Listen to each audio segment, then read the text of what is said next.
And I grew up going to a Montessori school here in this small town. And, I don't know if you know, but Montessori is a very kind of liberal method of education where children are allowed to be hands-on and explore and go at their own pace. And the teachers are like guides and coaches that are helping you learn better, right? They're not feeding you with information. They're kind of just one way for you to learn. And when I was in grade 6, I knew that I really loved astronomy. I really loved astronomy. I also liked studying the brain.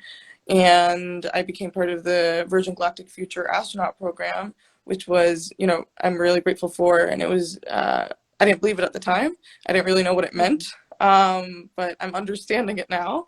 And, Mm-hmm. at grade 6, that was kind of a turning point for me in my life because I knew what I wanted to do. I think many kids, are attuned to certain things and they have an idea of what they like and what they don't. And because Montessori ended at grade 6, I went to a high school. It was a nice school. And it wasn't Montessori. So it was very structured. It was very standardized. It was very everyone doing the same thing in the same way at the same time, being expected to perform the same as well. And there was no personalization, there was no freedom, no autonomy. And, I'm grateful that I got an education 100% and I'm going to university because of it. So not to, minimize that, but I began studying the psychology of learning and, noticed that there was a mental health epidemic among young people around the world from ages 13 to 17, which is kind of that high school range. Suicide rates were up. And when you look at the American Psychological Association's data, the survey that they did, the number one reason for that 70% increase in suicide rates and 37% increase in anxiety and depression amongst teens is stress from school. It's not social situations, not things like that. It's stress from school, although those surely contribute to it. So I really got into education. I was saying, I don't feel like I'm learning anything. I don't feel like I'm getting to explore astronomy or explore the brain, or I don't feel like I'm remembering anything. And you leave high school and you forget everything. So I'm like, what learning happened? What education happened? They say this is the education system, but I realized that schooling and education are very different. So, I started doing research and did a research paper, and I'm working now, founded the global initiative and vision for education to not only reform education, but to also create access to the reformed version of education in developing areas. And that's another story that I can talk about, but I want to make sure that I don't take up all your time. No, we are here to hear from you Okay. what you're doing, what you're gonna do. Yeah. So you was born in America No, so I was and born in you Canada, and I grew up, Canada. yeah. Very nice. So you only see the education system in Canada and America. Well, that's really interesting. So this was kind of the other part that motivated me to start Give and to work in education and use the science of our brains to design education. Um, because my parents are from Pakistan, we used to visit every other year. And in grade 10, I decided to go back to visit. And this time really focused on education because, at that time I thought there was something wrong with myself, thinking that there was a problem with education. I thought maybe it's a problem with me. And a lot of the people around me, they were also always complaining of, it's just this work feels meaningless. I don't like what does this mean. And yeah, I was going from an angle of, okay, we've been educated our entire lives, so we don't know what it's like a life without education and the consequences of that. So who best to talk to, who knows better than all of us, than someone who didn't have an education and is now going to school and see how their life transformed. And Hmm. so we went to Pakistan, and I went to the northern areas of Deed and Peshawar. And those are, not to generalize, but a lot of girls don't go to school there. And what I was expecting to see was, them going to high school and completely changing their lives, and this really beautiful thing that would make people grateful that, okay, maybe for us we have the privilege to complain about this, but it's actually good for us. But when I went there, that's not what I found. Even the charity schools that I went to, the whole education system is modeled after the UK, the Western world, the UK, America, Canada, right? There are these schools that people open, like they live in the UK, but they open it in Pakistan. And what I found was the things that changed their lives the most were these basic skills, like being able to read time and a clock. There was a lady I met, she had a disease and she didn't know when to take her medicine because she didn't know how to read a clock.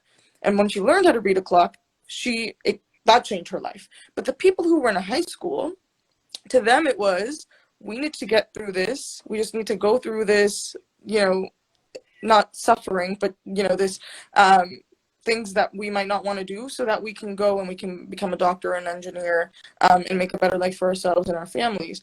But they didn't really feel like school was reflecting the reality that they were living outside of school, right? Because they're learning about UK history, maybe they learned some Pakistani history, but it's a very Eurocentric lens.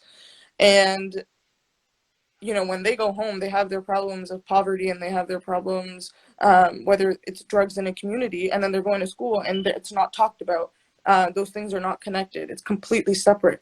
So when I came back, I came back with a perspective of, okay, well, it seems like education needs to be reformed everywhere, right? Just because it does help, but it doesn't help because you're gaining these skills and you're gaining this new knowledge. It helps because it's a signal. When you have a degree, it's become a signal. Same thing with grades. Grades don't help you learn.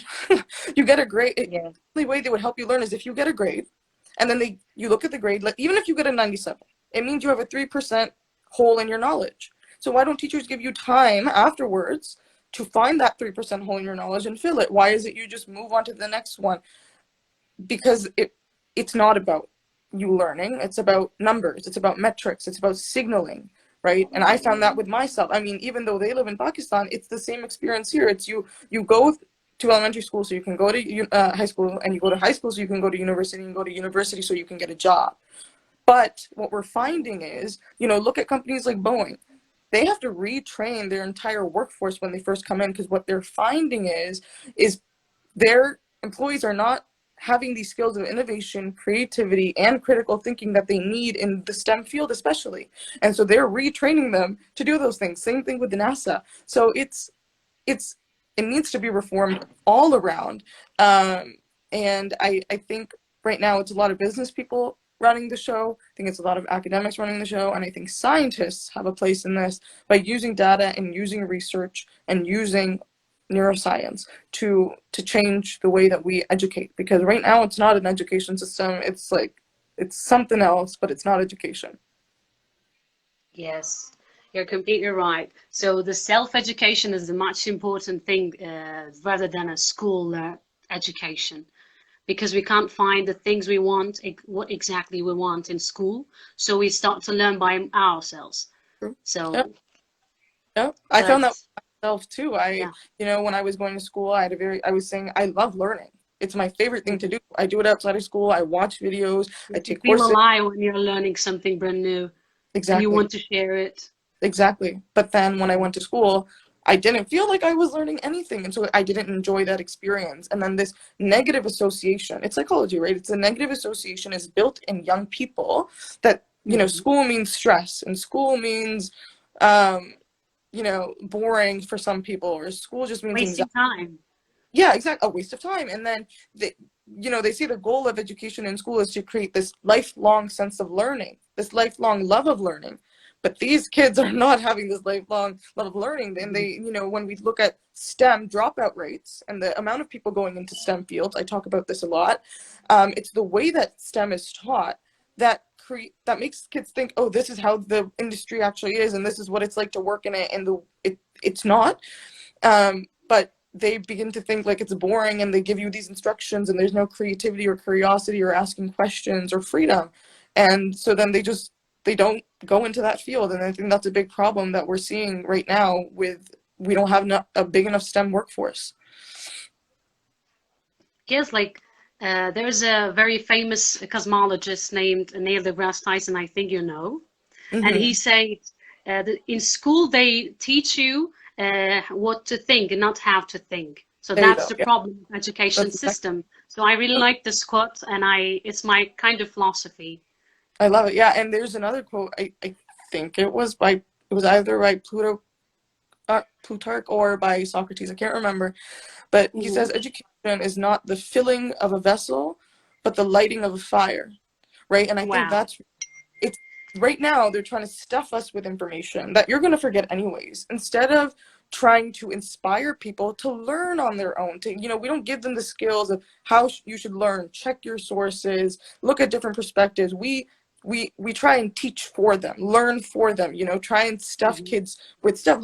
We look at kids as empty things that need to be filled to be considered useful, Hmm. instead of something that there's something already inside them, and we need to nurture that. We need to, water it. We need to nourish it so that they can flourish from within. Because I am a firm believer in the fact that um, we we all have worth inside us, and we have kids are attuned to certain things. We're not all the same, which is why standardization doesn't work.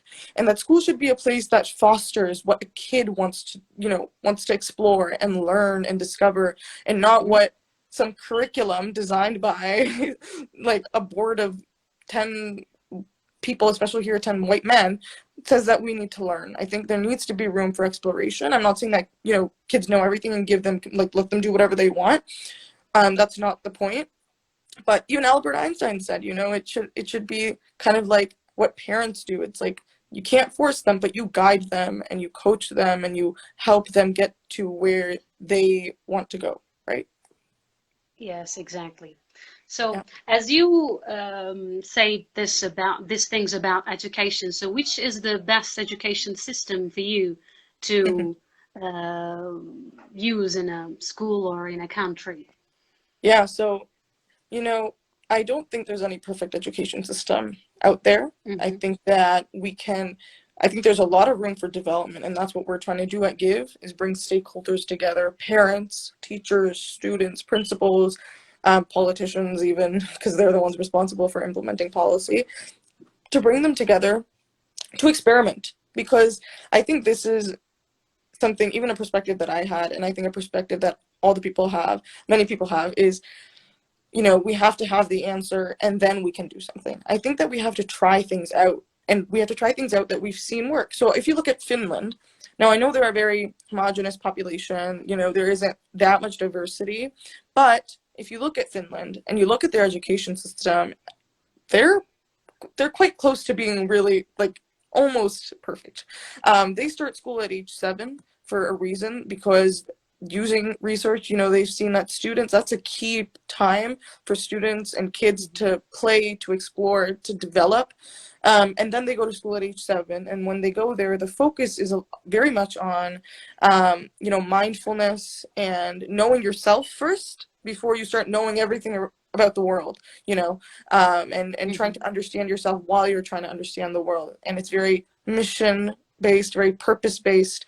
Um, and I also think the Montessori method, I mean, that's how because I've experienced it, it's the thing that made me a critical thinker and made me question a lot of things. I think questioning is key, and it made me believe in myself. I think if I if I didn't go into a Montessori school, I wouldn't be sitting with you right now, because they really let you be a leader in your learning, and allow you to build that confidence in yourself, and allow you to, I remember in my Montessori school, I am not the best at math, to be honest with you. I'm not.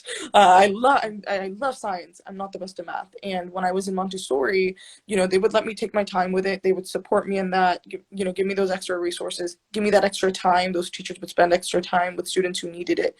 Um, and so I think that Montessori is one way. I think Finland has a great system.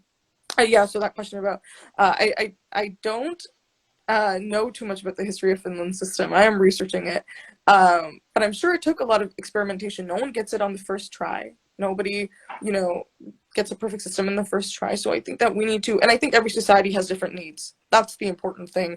Is, Finland's its own country, but I think every society has different needs and cultures and ways of being, and I think that those should be incorporated in the education system. So.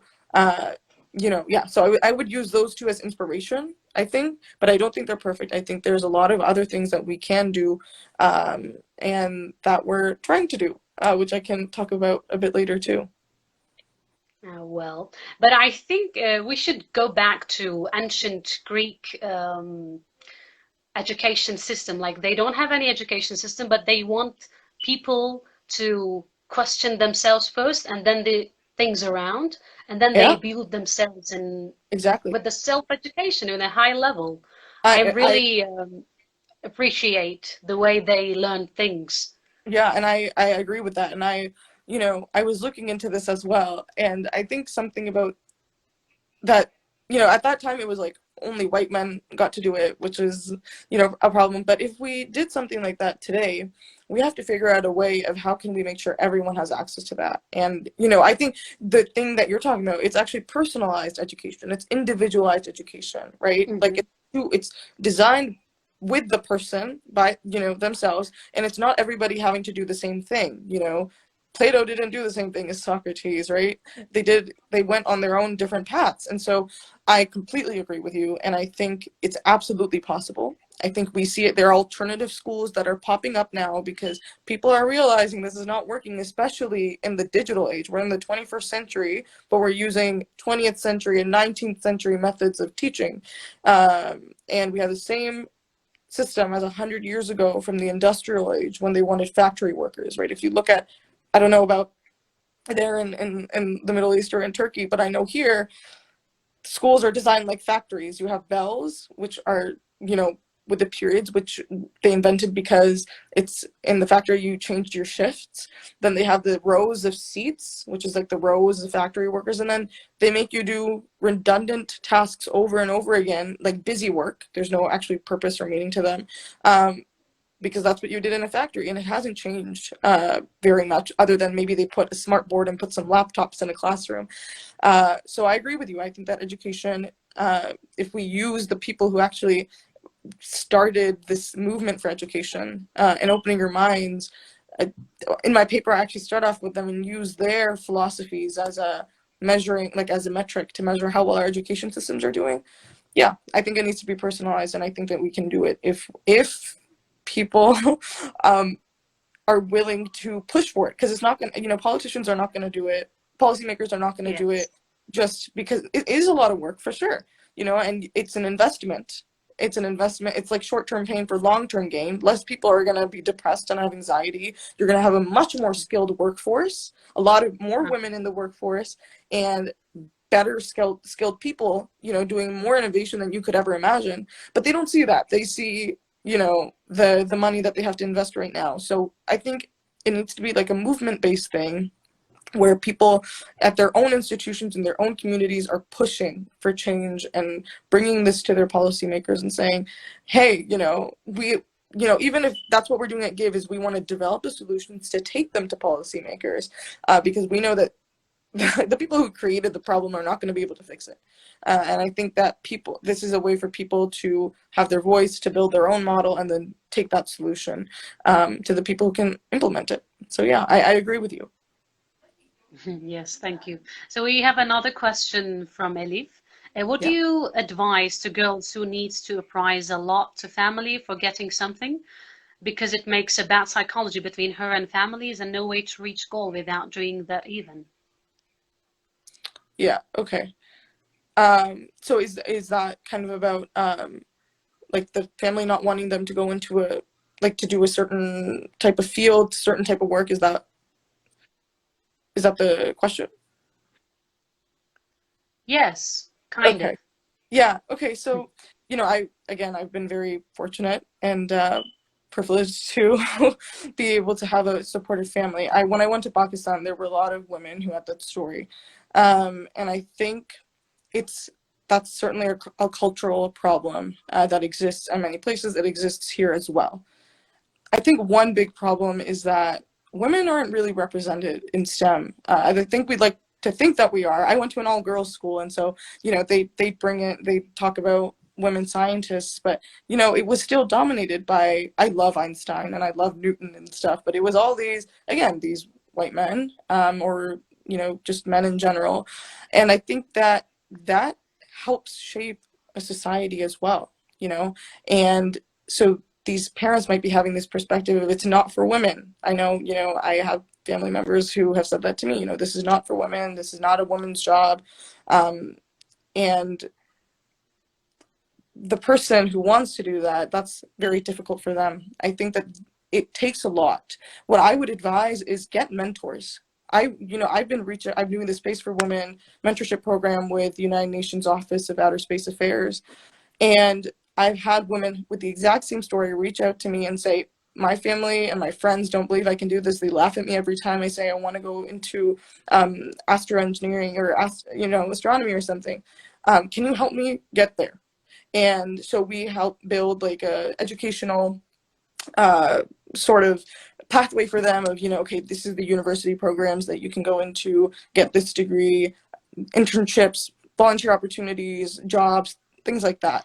So I would say it's very difficult when your family doesn't believe in you because that's your support system, but there are other people out there who can help you. And so I would absolutely recommend reaching out to mentors, people in the field, going into the field. They can help you out. I think that's because you can't always change your family's mind, and that's unfortunately the case. Maybe, inshallah, they will when you become, or whatever it is that you want to become, and they'll see, okay, women can do this. But I think in the meantime, reach out to other women, lean on them, and they will help you.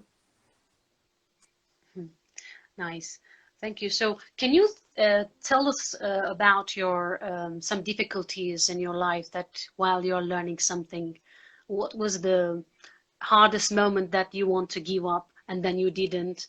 Yeah. You went through it and you achieved. Yeah, that's a good question. I think there were multiple moments in my life like that, and there were many times where I just wanted it all to stop. I struggled a lot myself with mental health, and I didn't talk about it a lot, and it was mainly caused. There were things happening in my life, but school just kind of inflated it. I was sick. I had bronchitis, and your physical health can do a lot to your mental health. My grandmother was sick. She lives with us. She raised us. She came here to Canada with my mom, and my mom is a working. So my grandma is the one who raised us, and she's very old now. She's walking around here around our halls, but she was extremely sick at that point in time. It was about grade 10 through grade 12.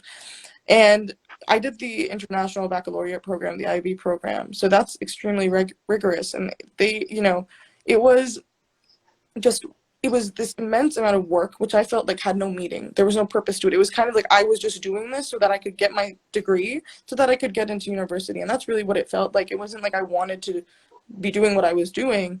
And then on top of that, I was sick. And then my grandmother was sick. And then I was mentally struggling, and I was saying I feel like I know I know I have a purpose in my life, which is why I didn't end it. I know people have suicidal thoughts and struggle with that, and I don't know how I applaud anyone who keeps on moving forward in trying to find their purpose. I felt like I had a reason for being here on this earth. I didn't know what it was. Maybe I knew that I wanted to help other people's dreams come true, which is why I'm so focused on education, because I think that true education has the power to do that, not the current school system. So I knew that I had a reason for being here, and I think to be honest, I think I had a support system. I know, like my grandmother, she would always remind me about the beauty of being alive. My parents have always been really supportive, but where I was then and where I am now, I cannot tell you. I can't even, I don't even remember that stuff. Like, I don't remember how I got there, because it was a really deep, dark place, which is why I'm so passionate about this, even though I'm gone, I'm done high school, thank goodness. Even though I don't want anybody else in the world to ever feel like that. And if they do feel like that, I want them to remember that they have a deeper purpose and meaning in their life. And I don't think that school is helping in any way to do that. I think it makes it worse. And you see people taking their lives over numbers that mean nothing, grades, that mean nothing, but have the power to for some reason, transform people's lives because they can't get in somewhere or they can't get a job or something. Anyway, so it was, yes, it was, that was a really dark, and I still don't know how to properly talk about it, to be honest with you, but it was just, I had to believe in myself and that I had some purpose here other than to be in school and get a number to graduate. You know, it was, I that I could help someone else out of that sort of feeling. So I think you know Richard Feynman. He is one of the best teacher I've ever Hmm. seen. Yeah. And he has this book named The Pleasure of Discover Something. Okay. I can't replace this pleasure too. What do you think about this pleasure? I've never came across with that kind of pleasure in life, or learning something or gaining something and teach Yeah. it to someone else. Exactly. Yeah. No, you're. Yeah, I feel the same way. I think the pleasure of learning and understanding something, so, or changing your perspective on something, right? I feel like those are the biggest, like, I know Oprah calls them aha moments, when you, it's like a light bulb in your head and you're beginning to see the world in a different way. I think that's why I love science so much, is, you know, you see something on the surface, but then when you learn more about it and what's happening inside and how it's working and why it's there, then I think that it changes your entire perspective on life and on the world. And so, yeah, I think the pleasure of learning, but more importantly, the pleasure of being able to uh, help someone else learn and teach that to someone else and inspire someone else in that way, it is irreplaceable. I don't think there's any other feeling that I can compare it to. I think it's, I don't know, this enlightenment, right? That enlightenment that happens in the kind of your eyes open to everything around you. You become more aware, more mindful, and I think it helps build more gratitude too, because you're like, look at how much is going into us just existing and that tree just existing or things being the way they are. It's not just like it's there. There's so much going on for it to be like that. And I think you build this sense of gratitude and you're continuously amazed at the world, right? The ordinary becomes extraordinary. I think that's Exactly. the deepest pleasure. Absolutely. I agree with that. I've got to read that book. I haven't read it yet. Ah, yes, very nice. So, what do you think about future? What are you going to do about women and education? Yep. And how are you going to relate them in future? Do you have any project about it? Yep, absolutely. So, Hmm. um, you know, a few things going on. You know, I'm going to continue hopefully this mentorship kind of thing, which is it's space for women, so it's specifically for women, and being able to help them get to where they need to be, whether or not they have a support system or whether they do, just anybody who needs support and connecting them with the right people. But the larger project is with our organization GIVE, Global Initiative and Vision for Education. We're very much in the beginning phases, but it's, you know, we're going to be working with that to not only focus on reforming education, so that there, you know, there's personalization and that standardization is gone, grades are replaced with feedback, and, you know, those systemic changes that need to happen, not those surface level reforms, like, let's say putting in a mental health class that actually doesn't do anything unless you're going to practice Hmm. those mental health things that you're teaching in schools. Yeah. But specifically also focusing on women and, you know, the needs of women in different areas of the world, and, you know, they, you know, what works here might not work in somewhere like Pakistan, or somewhere else. And so our model is very much based on a partnership model. So we're working here in Canada because I know Hmm. the area. You know, I've lived here, I've experienced connections and things like that. But what I noticed when I went to Pakistan is, you know, there are these people living in the UK and living in America opening these charity schools, but they don't actually know the society and the community that they're trying to serve. You know, I think the people who are actually there, living there, grew up there, they know what those people need. They know the challenges those people face, right, in those Yes. communities, and the culture. You know, how will they learn best? How will they, what do they need to learn? You know, what obstacles need to be overcome? I don't think we understand that here. Even if my parents are from Pakistan, I don't understand that because I don't live there and I don't grow up there. So that project that we're trying to do, that we're trying to expand the work that we're doing here, is by partnering with people who care about education just as much as we do, and care about providing a true education, like you said, kind of like the Greeks did, and kind of like they're doing in Finland or in Montessori, to everybody there, especially women. And so, anybody who cares about education where you are, and is interested in, that's why we call it Global Initiative and Vision for Education, because it's a global effort, that's based on a partnership model. And we'll have our website up by next week where you can kind of put in a form. I'll actually put the link right now. They've got education. Don't go to it right now because it's being worked on. But if you do care about education sincerely, then you can partner with us and we will develop the models with you. I think sometimes resources is the problem, like money is a problem, and so we can work on the fundraising side and work with you to develop whatever needs to be developed there and create access in those areas. So that's a project.